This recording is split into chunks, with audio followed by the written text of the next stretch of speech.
بلا آدم وحده تقول دقيستان نبت إيرن تاوعا دلان كي عقلتنا marka ubadku uu dhasho meel lagu dhaweeyo dhacnaanta uu dhabta hooyada wacan dhibashada dalxiiskana darab iyo ubbaadiyo meel dhigo ilaasimay dhinaca labada wacan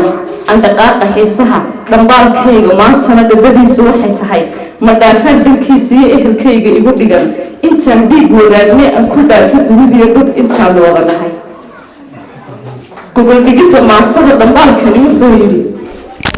sharaf baa la dhowrtaa dhagxumaa la diidaa dhaxal baa la reebaa dhaqaalaa la yeeshaa dhaba saxaa la raacaa inta dhabalka lagu sidiyo bixitana dhawaan maro sida qayda xoolaha tiyo samirka sida qayda xoolaha tiyo samirka loo dhamaa dhibta lagu ilaawaa waqtigiina dharaarihiina dhaafiyo waqtigii dhamcee tegay waxba yaa la sii dhugan yaa la dhaali neef quray dhowr baa hilaacay qorashadu ma dhaafaan damideeda lagu farax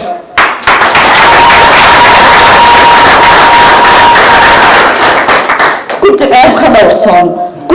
ka dhowrsoon dulqaad loo dhameeyo sama loogu dhaashiyo guddi dhiiran oo diran darbanaanta dhiganugul dhalin qiimala kacay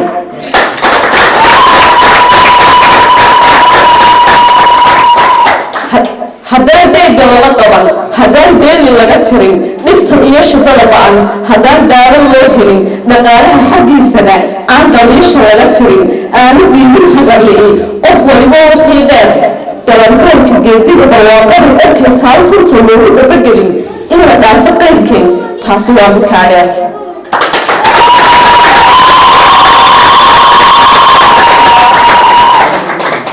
dhoof ku maqanee Denmark iyo Yurub dhulkaa lagu tilmaamay dhalanteedku guul male dhuumashadu ammaan male midigtooda dhiibtayo danyartooda dheeraad caadi kugu siin daliisheenu badataye oontan ka mid ahay daliisheenu badataye inta aan dhaqaaqin wixii dalkeeniyo dhimataynu joogtaan haddii aad dhitaysaan maal badanna doortaan duuli baa guursan yahay oo eragga laga tahay dhaqaamada darbaa dhamacduma oornay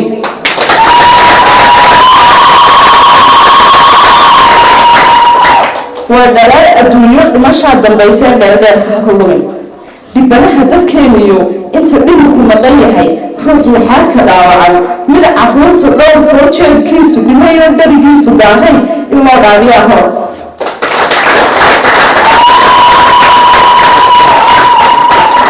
dhalinyarada ciidiyo dhulku hooyo joogtay dhigashada u jeel qaba dhaayaha lagu simo meelaha dhambaarkee ka dhursugida qaybkeen dheer lagama gaadho dhexda hooyaha oo kale adbaan